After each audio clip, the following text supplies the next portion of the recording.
되신 하나님 아버지를 내가 믿사오며 그 외아들 우리 주 예수 그리스도를 믿사오니 이는 성령으로 잉태하사 동정녀 마리아에게 나시고 본디오 빌라도에게 고난을 받으사 십자가에 못 박혀 죽으시고 장사한 지 사흘 만에 죽은 자 가운데서 다시 살아나시며 하늘에 오르사 전능하신 하나님 우편에 앉아 계시다가 저리로서 산자와 죽은 자를 심판하러 오시리라.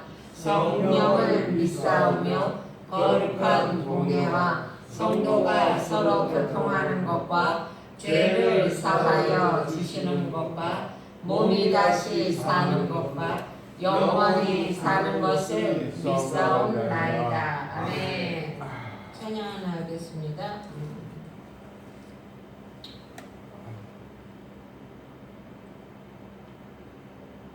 이상공사의 뭐죠?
고린도후서 7장 5절부터 16절까지.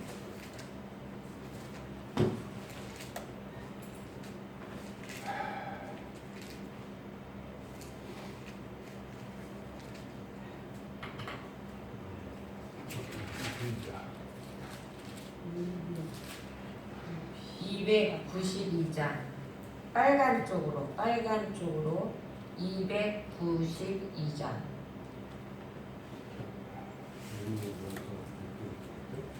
후서 고린도 후서 292장입니다. 계속하겠습니다.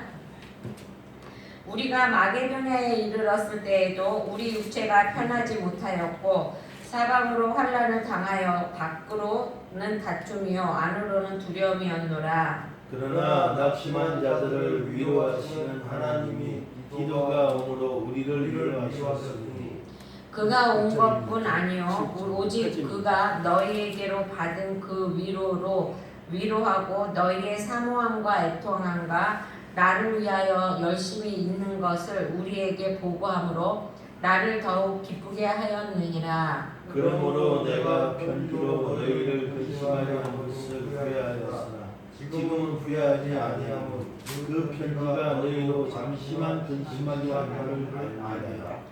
내가 지금 기뻐함은 너희로 근심하게 한 까닭이 아니요 도리어 너희가 근심함으로 회개함에 이른 까닭이라. 너희가 하나님의 뜻대로 근심하게 된 것은 우리에게서 아무 해도 받지 않게 하려 함이라. 하나님의 뜻대로 하는 근심은 후회할 것이 없는 구원에 위한 회개를 이루는 것이요 세상 근심은 사망을 이루는 것이니라. 보라 하나님의 뜻대로 하게 된 이 근심이 너희로 얼마나 간절하게 하며 얼마나 변증하게 하며 얼마나 분하게 하며 얼마나 두렵게 하며 얼마나 사모하게 하며 얼마나 열심 있게 하며 얼마나 벌하게 하였는가. 너희가 그 일에 대하여 일체 너희 자신의 깨끗함을 나타내었느니라. 그런즉 내가 너희에게 쓴 것은 그 불의를 행한 자를 위한 것도 아니요 그 불의를 당한 자를 위한 것도 아니요 오직 우리를 위한 너희의 간절함이 하나님 앞에서 너희에게 나타나게 하려 함이로다. 이로 말미암아 우리가 위로를 받았고 우리가 받은 위로 위에 기도의 기쁨으로 우리가 더욱 많이 기뻐함은 그의 마음이 너희 무리로 말미암아 안심함을 얻었습니다. 내가 그에게 너희를 위하여 자랑할 것이 있더라도 부끄럽지 아니하니 우리가 너희에게 이런 말이 다 참된 것 같이 디도 앞에서 우리가 자랑하는 것도 참되게 되었도다. 그가 너희 모든 사람들이 두려움과 떨므로 자기를 영접하여 순종한 것을 생각하고 너희를 향하여 그의 심정이 더욱 깊었으니 내가 범사에 너희를 신뢰하게 된 것을 기뻐하노라. 아멘.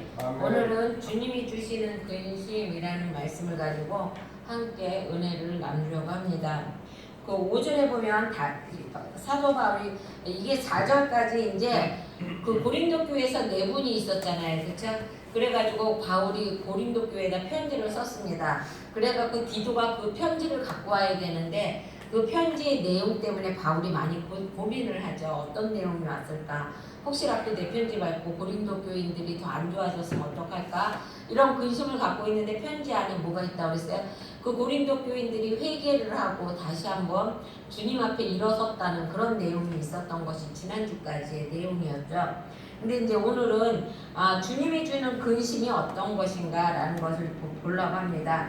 5절 보면 우리가 마게도냐에 이르렀을 때 우리 육체가 편하지 못하였고 사방으로 환난을 당하여 밖으로는 다툼이요 안으로는 두려움이었노라 라고 말하고 있습니다. 그러니까 그 마게도냐에서 그 디도를 기다리는 동안에 밖으로는 환난이고 안으로는 거기 보면 그렇게 되어 있죠.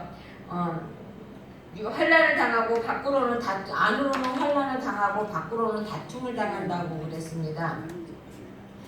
만약에 여러분이 주님의 말씀을 따라 살다가 열심히 생활하고 있는데 병이 들거나 아니면 다른 사람들이 오해를 받고 그리고 또 내적인 갈등이 생긴다면 어떻게 하겠습니까? 때려 집어치우겠죠. 그렇죠? 하지만 바울은 그렇지 않았다는 것이죠. 사람이라면 누구나 고통받는 것 그리고 갈등 가운데 있는 것을 싫어한다는 것입니다. 그러나 성경은 예수에 대한 믿음으로 인해 성도들이 세상에서 환난을 당하지 않을 거라고 말하지 않아요. 환난을 당할 거라고 말을 합니다.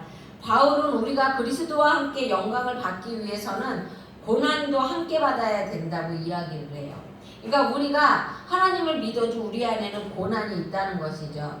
기독교는 성도에게 고통이나 갈등이 없을 것이라고 말하지 아니하고 도리어 고난을 받을 뿐만 아니라 능동적으로 그리스도를 위해 고난에 자처해야 하니까 고난을 받을 뿐만 아니라 능동적으로 스스로 고난을 자초하기도 해야 된다고 말을 해요.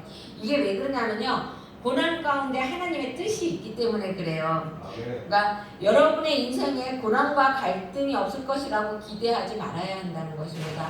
하나님을 믿으니까 이제는 나는 평생 안 아프고 고난도 없고 갈등도 없고 이제 뭐 하는 일마다 다 풀릴 것이야, 이렇게 생각하지 말라는 것이죠. 우리는 고난이나 갈등이 없기를 바라는 것이 아니라 인생에서 찾아오는 그 고난과 갈등과 그 어려움을 우리가 잘 극복할 수 있게 해달라고 하나님 앞에 기도해야 된다는 것이에요. 그러니까 우리가 그거를 능히 이겨서 더 큰 것을 바라볼 수 있게 해달라고 기도해야 된다는 것입니다. 그리고 6절에 보면 그렇게 되어 있어요. 낙심하는 자를 위로하는 하나님이 디도가 오므로 우리를 위로하셨다고 그랬어요. 절망의 순간에도 하나님이 위로하셨다고 이야기하고 있습니다.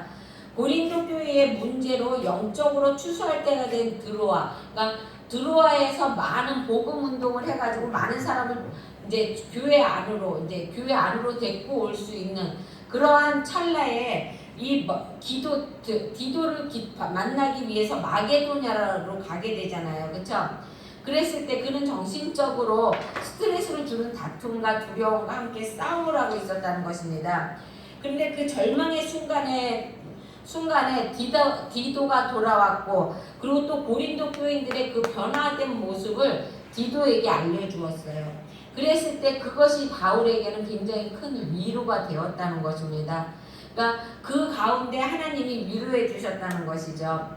그러니까 주님의 부르심의 길을 걷게 하셨다는 것입니다. 기독교 신앙의 진수는 세상 사람들은 자신의 모든 힘을 쏟았지만 극복하지 못하는 절망의 순간이 생기는 절망과 낙담을 당연한 것으로 인정한다는 거예요. 그러니까 세상 사람들은 절망과 낙담을 당연한 것으로 인정한다는 것입니다. 그러나 믿음의 사람들은 어때요? 이런 상황에서 절망하고 낙담하는 것이 아니라 어떻게 해요? 신실한 하나님에 대해서 더 가까이 가려고 한다는 것입니다. 하나님이 나에게 결국 이 연단에서 끄집어 줄 것을 믿고 하나님을 기다린다는 것이죠. 그러니까 만약에 사람들이 그 절망 가운데 절망하고 그 가운데 주저앉게 되면은요, 그거는 하나님에 대한 신뢰가 없는 것이죠. 그렇죠? 의심의 표현이라는 것입니다. 그러므로 심지어 말할 수 있는 것은 우리를 절망케 하는 어떠한 상황이나 환경도 우리 하나님의 능력과 사랑과 보호하심보다는 크지 않다는 것입니다. 하나님의 능력이 그거보다 더 크고, 그리고 또 하나님의 보호가 그러한 어떠한 절망이나 두려움보다 더 크기 때문에, 또 하나님의 그 사랑이 크기 때문에 아무리 어려운 절망과 그런 것이 우리에게 온다 할지라도 우리는 결코 그것에 무너지지 않는 것이죠. 담대하게 우리는 이길 수 있다는 것을 이야기해주고 있는 것입니다. 그리고 또 7절에서 그렇게 되고 있어요. 우리를 바로 서게 하시는 분은 하나님이라고 말을 하고 있습니다. 그가 온 것뿐이요 오직 그가 너희에게 받은 그 위로로 위로하고 너희의 사모함과 애통함과 나를 위하여 열심히 있는 것을 우리에게 보고함으로 나를 더욱 기쁘게 하였느니라 라고 말하고 있어요. 그러니까 그들을 바로 세우기 위해 디도를 보낸 노력과 진심 어린 마음으로 쓴 편지로 인해서 그 사람들이 상처받을까봐, 그러니까 그 어린 마음에 쓴 편지, 그 하나님 앞에 좀 더 바른 모습으로 성경할 수 있었다는 것이죠. 그런데 바울은 자신의 노력과 수고로 이루어진 고린도 교인들의 변화를 주도한 장본인이 내가 아니라, 바울이 아니라 하나님이라고 말을 하고 있는 것이에요. 그러니까 바울이 쓴 그 편지를 통해서 고린도 교인들이 많이 변화되고 많이 신앙으로 다져졌는데, 바울은 뭐라고 말을 하는 거냐면 그 고린도 교인들을 이렇게 변화시키고 또 다져놓고 그런 것은 바울 자신의 편지가 아니라 누구냐면 하나님이 그랬다는 것이죠. 이것이 모두 바로 우리가 하는 모든 일에 성패가 하나님에게 달려 있다는 것입니다, 여러분. 여러분, 우리가 사람에게 무언가 말을 했어. 근데 그 사람이 내 말을 듣고 굉장히 크게 결심을 하고 굉장히 확 바뀌었어. 그럼 많은 사람들은 어떻게 해요? 그거 내가 그런 거라고 막 얘기하고 다니잖아요, 그렇죠? 근데 바울은 그게 아니라는 것입니다. 바울은 하나님 앞에 영광을 돌렸다는 것입니다. 그러니까 하나님께서 역사하지 않으면 이 인간의 노력은 헛된 것이 된다는 것을 바울은 알았다는 것이죠. 그러니까 우리도 무엇을 하게 되면은 내가 했다고 하는 것이 아니라 하나님이 해주신 거예요. 솔직히 여러분 그러지 않아요? 네. 우리가 어떻게 사람의 마음을 움직일 수가 있겠습니까? 그렇죠? 그리고 또 8절에 보면 진정한 충고자는 무엇보다 충고받는 영혼의 소중함을 먼저 생각해야 된다고 말하고 있습니다. 거기 8절에 보면 그러므로 내가 편지로 너희를 근심하게 한 것을 후회하였으나 지금은 후회하지 아니함은 그 편지가 너희로 잠시만 근심하게 한 줄을 알미라 라고 말하고 있습니다. 우리가 누군가를 바로 세우려고 하면 권면을 해요. 그렇죠? 권면을 하는데 어떤 때는 권면을 하는 그 권면을 받고 바로 일어서는 사람이 있는가 하면 그 권면을 받고 넘어지는 사람이 있다는 것입니다. 그러니까 바울이 지금 하는 말이 그 말이에요. 내가 너희에게 편지를 썼는데 그 편지 때문에 너네가 많이 이렇게 걱정하고 근심하게 될까봐 걱정을 했는데 그래도 다행히 그게 너희에게 잠시만 근심을 줄 뿐이지 그것이 너희에게 위로가 되고 그렇게 되었기 때문에 너희 참 안심이라고 이렇게 그 말을 하는 것입니다, 여러분. 고린도 교인들이 영적인 아비로서 자신의 권면으로 인해 그들이 너무 심각한 근심에 빠지지 않을까 하는 염려를 했다는 것입니다. 우리의 현실은 사람에게 진리를 따라 살아가기를 권면할 때 혹시 그 영혼이 그 권면과 충고를 받고 그 큰 상심에 빠지게 되면 어떡하나 하는 걱정 때문에 말을 못할 때가 많다. 교회 안에서는 특히 목사들은 이제 우리 교회는 개척교회니까 때로는 권면해야 될 때가 있는데 권면해야 될 때 그 권면을 잘 못하겠더라고요. 왜냐면은 이 권면을 받고 이 사람이 믿음이 정말 커서 그대로 그걸 잘 견뎌 나가면 괜찮은데 권면을 받고 상처를 받고 막 근심하고 그래서 나중에 교회를 등지게 될까봐 권면을 못할 때가 많다는 것이죠. 근데 이거는 목자뿐만이 아니라 여러분도 그럴 때가 많을 거라는 것입니다. 여러분도 누군가의 권면을 해줘야 되고 또 옳은 소리를 해줘야 되는데 혹시라도 이 소리 때문에 저 사람이 상처받으면 어떡하나, 혹시라도 저 사람이 나하고 멀어지면 어떡하나, 이런 생각 때문에 우리는 잘 못한다는 것이죠. 그렇죠. 그래서 우리는 항상 권면을 할 적에는 그 사람을 정말로 사랑하는 사람을 위해서 사랑하는 마음으로 권면을 해줘야 된다는 것입니다. 때로는 우리가 권면을 해준다고 권면을 하는데 권면을 하는 것이 아니라 그 사람을 권면한다고 하면서 누구를 드러내요? 나를 드러내는 것이에요. 그 사람이 막 무한할 정도로 막 말을 해가면서 나를 드러낼 때가 많다는 것이에요. 자신의 의로움을 자랑하거나 아니면은 자랑하기 위한 동기와 목적으로 권면할 때가 많다는 것입니다. 그래서 저도 이 말씀을 오늘 이 성경을 보고 저도 회개했어요. 왜냐하면 우리 친구 신홍군이라는 목사가 있어요. 근데 우리 학교 동기이기도 하지만 또 나랑 나이도 똑같고 너무 착해요. 사람이 정말. 그래서 이제 친구로 잘 지내고 있는데 너무 착해. 남자한테 장가를 안 갔어. 근데 이제 내가 그 친구한테 내 말은 또 잘 들어요. 내가 뭐라고 말하면 자기한테 때로는 그게 듣기 싫은 말인데도 그냥 잘 알아듣고 이해하고 내가 자기를 그만큼 생각한다는 걸 알기 때문에 그렇겠죠. 그래서 자기가 그런데 들어요. 잘. 그런데 이번에도 만났을 때 이제 얘기를 했는데 내가 가만히 생각해보니까 어쩌면 내가 그런 말을 했을 때 이 목사가 참 무안했겠구나 이 말을 들으면서 그 생각이 들더라고요. 그래서 내가 혹시 내가 그때 나를 드러내려고 그런 말을 한 건 아닌가 하는 회개를 했어요. 그래서 이 설교를 하면서 준비하면서 나 자신을 돌아보게 되더라고요. 나는 과연 그 목사를 그렇게 권면하면서 내가 그랬다면 그 목사에게 근데 꼭 밥 먹을 때 그렇게 얘기를 해. 걔 홍군이는 밥 안 먹을 때 얘기를 하면 좋은데 꼭 밥 먹을 때 얘기하니까 어쩔 수 없이 사람들이 있는 앞에서 얘기를 해야죠. 어떻게 그래도 나는 이제 좋게 얘기한다고 얘기를 했는데 내가 뭐라고 말했냐면 아이고 주제지 마세요. 내가 그 소리를 했는데 그게 그렇게 가슴에 걸리더라고요.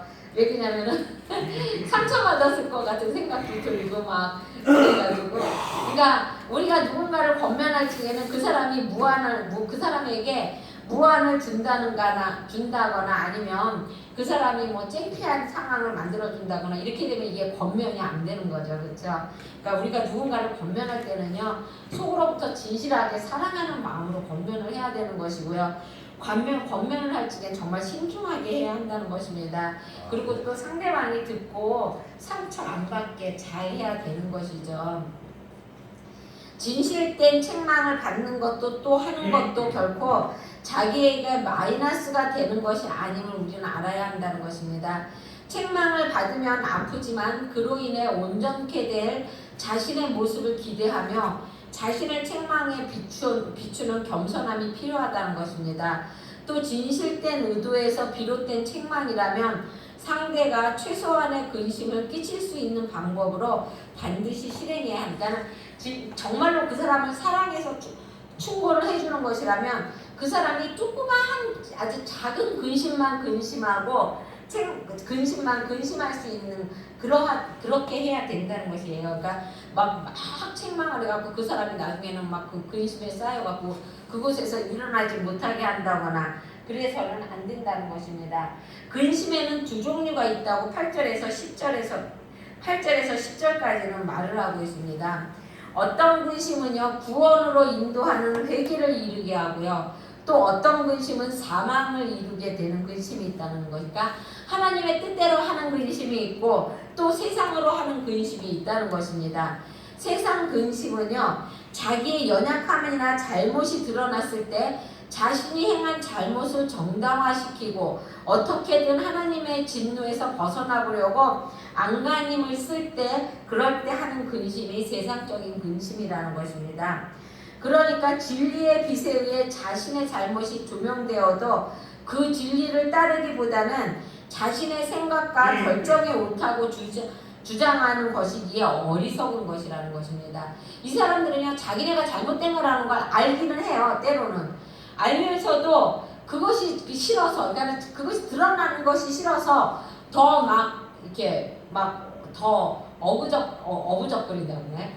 더 막 강하게 나오고 또 때로는 더 말하는 그 상대방에게 그 상대방의 약점을 잡아서 다시 얘기하려고 말을 못하게 얘기하려고 그렇게 된다는 것입니다. 이 근심은 자신의 죄를 은폐하고 자신의 정당성만을 고집하는 데서 오는 것이기에 결국은 하나님과 벌어지는 간격을 좁히지 못하고 마침내는 사망에 이르게 된다는 것입니다. 이게 누구예요? 가룟 유다가 그랬잖아요. 그렇죠? 가룟 유다가 자기의 의로 자기의 선생님을 팔았잖아요. 은삼십에. 그리고 회개하지 않고 어떻게 했어요? 자살했잖아요. 그래가지고 어디로 갔습니까? 나중에 사망의 그늘로 갔잖아요. 그렇죠? 그러나 하나님의 뜻대로 하는 근심은 자기의 행위가 하나님의 뜻에서 벗어난 것임을 깨닫고 그에 대한 전심으로 애통해하면서 어떻게 하면 다시 하나님 앞으로 바로 설 수 있을지를 고민하는 가운데 그 방법을 찾기 위해서 하는 근심이라는 것입니다. 그러니까 내가 무엇인가를 잘못했어. 근데 이것이 하나님이 보시기에 안 좋은 거야. 그러면 어떻게 해요? 우리의 마음에서 갈등이 생기잖아요. 내가 이렇게 하면 되게 편하고 이렇게 하면 내가 정말 큰 돈을 벌 수 있는데 하나님은 그거를 하지 말라고 그래. 그러면 어때요? 우리 마음속에서 막 갈등이 생기잖아요. 그렇죠? 그러면서 이것을 해야 되나 말아야 되나 고민을 하잖아요. 그렇죠? 그랬을 때 이런 것이 하나님의 뜻대로 하는 근심이라는 것입니다. 그러니까 자신의 죄를 은폐하려고 하지 않고 오히려 잘못된 것이 있다면 그것을 인정하고 바로잡으려고 노력한다는 것입니다. 그러니까 하나님의 뜻대로 하는 근심을 하는 사람은 잘못이나 죄를 정정당당히 시인함으로 하나님께 용서와 긍휼을 구하고 또 그 죄로 인해 피해받은 사람들이 있다면 그들에게도 용서를 구하는 것이라. 이것이 여러분 진정한 회개라는 것입니다. 여러분 회개는요, 하나님 앞에 하나님 잘못했어요, 이게 회개 아니라는 거예요. 생활의 회개가 회개라는 것입니다. 그러니까 가서 잘못했다고 말하고 그리고 다시는 그러한 죄를 짓지 않고 이렇게 생활의 회개가 돼야 그것이 진정한 회개라는 것입니다. 그래서 하나님의 뜻대로 하는 근심은 건설적인 근심이요, 후회가 전혀 없는 진정한 회개를 이루게 하는 근심이라는 것입니다. 하나님의 자녀인 우리가 해야 할 근심은 어떤 거겠습니까, 여러분? 우리는 하나님이 주시는 그 신령한 근심을 해야 되겠죠. 그리고 또 거기에 보면 12절에 그렇게 되어 있습니다. 권면은 상대에게 안타까운 자신의 마음을 전할 때보다 큰 힘이 있다고 말을 합니다. 12절에 보면 그런즉 내가 너희에게 쓴 것은 그 불의를 행하는 것에 자를 위한 것이 아니요 그 불의를 당한 자를 위한 것이 아니요 오직 우리를 위해 너희의 간절함이나 하나님 앞에서 너희에게 나타내게 하려 함이라 라고 말하고 있어요. 그러니까 고린도 교회에 디도를 보내고 또 그들을 잠시 근심하게 된 것은 그리고 근심하게 되게 그 눈물의 편지를 보낸 것은 그들이 하나님 앞에서 회개함으로 온전하게 변화되어 그래서 변화되기를 간절하게 간구하는 그 바울의 사랑하는 마음과 기대와 소망 때문이라고 말을 하는 것입니다. 왜 우리 어린 어머니, 우리 권사님 특히 우리 권사님 얼마나 우리 윤언어 권사님 사랑하십니까? 그러다 보니까 때로는 꾸중도 하실 거 아니에요, 그렇죠? 그러면은 정말 눈물로 꾸중하잖아요, 그렇죠? 내 가슴이 막 찢어지는 마음으로 꾸중. 엄마들은 그러잖아요, 자녀들. 저는 좀 많이 냉정한 편인데 그런데도 우리 자녀들을 생각하면 자녀들을 생각하게 되면 정말로 가슴으로부터 절절하게 아픔이 와요. 이거 부모는 어쩔 수 없는 것이에요. 겉으로 표현을 안 하는 것뿐이지 정말로 부모가 자식을 사랑하는 마음 그리고 또 그 자식을 위해서 충고하는 마음 또 그 자식이 제대로 되게 하기 위해서 일부러 나는 지금 우리 자녀들하고 지금 이렇게 턴을 두고 있거든요. 근데 만약에 지금 내가 그들을 잡아 당기게 되면 그게 그대로 그들에게 버릇이 되고 그것이 당연한 걸로 될 것 같아서 내가 지금 이렇게 하고 있거든요. 그런데 그게 솔직히 그래도 속마음은 얼마나 안 좋겠습니까, 여러분, 그렇죠? 부모가 그런 거잖아요. 그 자녀가 잘 되기를 바라는 거는 어느 부모나 마찬가지고 자녀를 사랑하는 마음은 어느 부모나 마찬가지인 거예요, 그렇죠? 단지 표현을 하고 안 하고 그 차이인 것 같아요, 내가 보기에는. 이 바울이 그렇다는 것입니다. 그러니까 고린도 교인들을 너무너무 사랑하기 때문에 그 교인들에게 그 눈물의 편지를 보내는 것이잖아요. 너네 이렇게 하면 안 된다. 내가 이 편지를 보내고 이 편지를 받음으로써 너네가 교회를 떠나가고 하나님을 믿지 않는 그러한 상황이 올지라도 이런 편지를 보낸 거잖아요. 그러면서 걱정, 근심하고 기도하고 이게 바울이잖아요. 그죠? 근데 그게 부모의 마음이라는 것입니다. 오늘날 우리의 마음을 아프게 하는 상황이 성도가 생활하는 가정, 학교, 사회, 직장, 심지어는 교회에서까지 벌어지고 있다는 것입니다.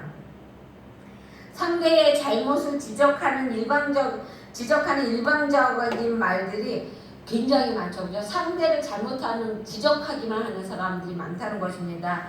그리고 또 자신의 거룩함과 의로움을 자랑하기 위해서 일방적으로 권면하는 그런 사람들도 많고 또 그들의 마음을 표현함으로써 상대방과 때로는 나를 나타내기 위해서 권면하고 또 때로는 그 사람들이 상대의 잘못을 그 사람을 막 지적하지 않아도 되는데 막 지적하고 나를 지적함으로써 그 사람이 상처받게 하고 또 때로는 지적하고 싶은데 그 사람이 상처받을까봐 지적을 못해. 그런데 내가 말해 언어가 굉장히 굉장히 달변이면 정말로 그 사람이 돌아섰고 상처받지 않을 만한 말로 그 사람을 잘 권면할 텐데 또 언어도 달변이 아니야. 이러다가 보니까 사람들이 서로가 지적하고 싶어도 못하고 또 지적하게 되면 상처를 받고 또 어떤 사람은 나를 나타내기 위해서 지적하고 이런 결과가 나타낸다는 것입니다. 그러니까 우리가 마음을 전달하고 그리고 권면하기 위해서 하나님 앞에 기도해야 돼요. 하나님 입술에 정말로 지혜를 달라고 그래갖고 권면할 적에도 사람들이 상처받지 않고 상대가 온전하게 될 수 있는 그러한 권면을 할 수 있게 해달라고 우리는 이제 항상 기도를 해야 되는 것입니다. 근데 나는 권면을 하다 보면 꼭 거기에 꼭 나의 감정이 들어가가지고 나도 모르게 말 속에서 감정이 나오나 봐요. 나는 잘 모르는데 우리 전도사님이 나한테 그런 말씀을 하시더라고. 말 속에서 감정이 나온다고.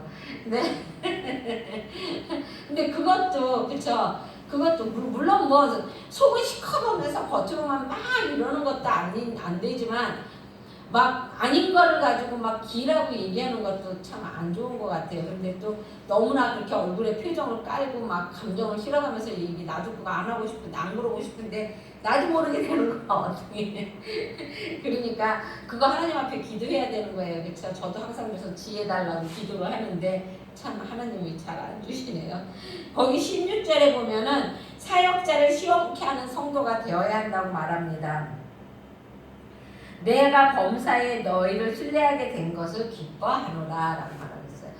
바울은 자기가 그런 겉면의 편지, 그래 너네 교회를 떠날 수 있으면 떠나 까짓거 그러면서 눈물로 편지를 썼는데 그 편지를 보고 그 고린도 교인들이 교회를 나간 것이 아니라 어떻게 했어요? 그 회개하고 돌아섰다는 것이 아니에요. 그랬을 때 그 교인들을 신뢰할 수 있다는 것입니다. 여러분 목사가 그래요. 목사도 자그마한 말 한마디에 막 상처받고 뭐 조금 뭐 하면은 그것 때문에 막 삐져서 막 교회 안 나온다고 그러고 그러게 되면 그분은 신뢰를 할 수가 없는 거예요. 그러니까 항상 애기처럼 다뤄야 되는 애기미들인 것이죠. 그런 사람들은. 그러나 내가 어떠한 말을 해도 그러니까 이제 우리 교회는 이제 아직 근데 그 모란순복음 교회는 참 그게 참 모란순복음 교회는 그거를 다 견뎌요. 그런데 또 모란순복음 교회는요 목사님이 정말로 호되게 훈련시키세요. 교인들 정말로 와서 막 뭐 청소 뭐 이런 거 저런 거 전도 뭐 그리고 또 말 안 들으면 뭐 또 얼마나 사모님이 말을 호되게 합니까 막 사람들 앞에서.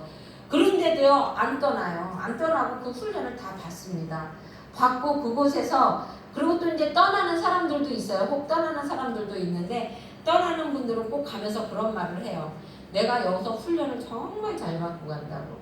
그러니까 어디서든지 모란순복음교회에서 신앙생활을 한 사람들은요 어느 교회 가든지 신앙생활을 깨끗하게 잘해 나가는 거예요. 왜냐하면 거기에서 받을 수 있는 훈련을 다 받았기 때문에 교회 안에서 어떠한 시험이 와도 어떠한 사람을 만나도 그게 결코 시험이 안 되는 거예요. 그러니까는 교회마다 가면은 일꾼으로 쓰게 되잖아요.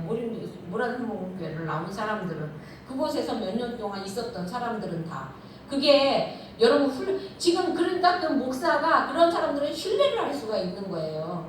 그런 사람들은 어디를 가도 어느 곳에 가도 당당하게 주의 사자로서 주의 종으로서 일을 할 수가 있게 된다는 것입니다. 이 지금 바울이 그런 거잖아요. 바울이 고린도 교인들에게 그렇게 호되게 야단을 쳤어도 하나도 떠나는 사람이 없고 되려 자기네들을 회개하고 반성했기 때문에 신뢰가 간다는 것이에요. 아 이제는 너네들이 하나님 앞에 바로 섰구나. 이제는 너네들에게 무엇을 맡겨도 되는구나. 이렇게 신뢰가 된다는 것이에요. 그러니까 여러분도 항상 하나님 앞에 그리고 또 그렇게 주의 종이 신뢰하게 되면은 또 그렇죠. 물론 사역자나 교회 권위자의 말에 무조건 순종해야 한다는 것은 아닙니다. 하지만 사람이 순종하며 따라야 하며 권위를 인정해야 할 대상자는 오직 하나님 한 분뿐이라는 것이죠. 그래서 우리가 갖춰야 할 것은 하나님의 말씀을 따라 자신의 모난 부분을 회개하며 그 말씀에 순종하는 것이라는 것입니다.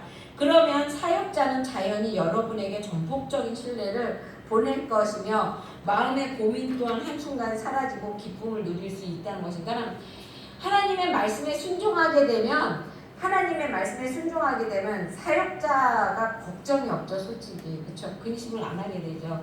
왜냐면은 뭐 이거 하세요 저거 하세요 이런 말 안 해도 알아서 착착되게 하니까 그런데 이제 그게 안 되니까 근심하고 걱정하는 것이죠. 그렇게 했을 때 그때 사역자가 기쁨을 누리게 된다는 것입니다. 고린도 교회는 참으로 문제가 많은 교회였습니다. 그 중에서도 바울의 사도권을 부정하고 그의 교훈을 거짓 교훈으로 몰아붙이는 것은 자신들의 정체성을 상실케 하는 것으로서 무엇보다도 중대한 문제라는 것입니다. 참으로 고린도 교회는 그들의 영적 아비인 바울을 가슴 아프게 하였습니다. 그러나 고린도 교회는 바울의 책망과 호소를 듣고 회개함으로써 또한 바울을 기쁘게 하였다는 것입니다. 교회적으로나 성도 개인적으로나 문제가 전혀 없을 수는 없습니다. 큰 것이든 작은 것이든 교회와 성도에게는 문제가 있기 마련이라는 것입니다. 그렇죠? 그러나 중요한 것은 문제 자체나 문제의 크기가 아니라 회개하고 있느냐의 여부라는 것입니다. 중요한 것은 회개라는 것이죠. 우리는 문제가 있을 때 말씀을 통해, 형제를 통해, 사역자를 통해 책망을 듣고 하나님의 뜻대로 근심하며 회개해야 한다는 것입니다. 그러니까 그것이 지혜 있는 행동이며 하나님을 기쁘시게 하는 일이라는 것입니다. 정령 회개는 아무리 큰 죄라도 덮음으로 생명을 주지만 완고한 마음으로 회개하지 않는다면 아무리 작은 죄라도 자기를 멸망으로 이끌게 된다는 것입니다. 여러분, 이게 무서운 거예요. 이게 아무리 큰 죄라도 내가 하나님 앞에 회개하면은 그거는요 정말로 죄가 안 되고 그냥 없는 거예요. 아무것도. 하지만 아무리 작은 죄라도 내가 회개하지 않고 정말로 그것을 고집과 아집으로 나가게 된다면 그것이 바로 사망으로 이끌고 가는 것이 된다는 것입니다. 그러니까 우리는 항상 하나님 앞에나 사람 앞에, 그리고 또 책망 받을 때 너무나 그냥 막 이렇게 상처받지 말고, 또 그리고 또 그것을 하나님의 뜻으로 또 나의 고집을 꺾으라는 하나님의 말로 생각하고 항상 하나님의 뜻에 인도함 받는 여러분들에게 주의 이름으로 축원합니다. 네. 잠깐 기도하겠습니다. 사랑해 주님 감사합니다. 하나님, 우리들은 항상 하나님 주님을 바라보지 못하고 하나님 나 자신을 바라보면 나의 뜻대로 행하려고 합니다. 하나님, 고린도 교인들이 하나님 바울의 충고를 듣고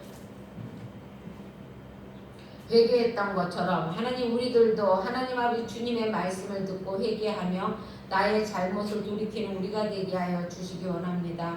감사합니다. 하나님, 이 시간 붙잡아 주셨음에 감사하며 예수님의 이름으로 기도드렸습니다. 아멘.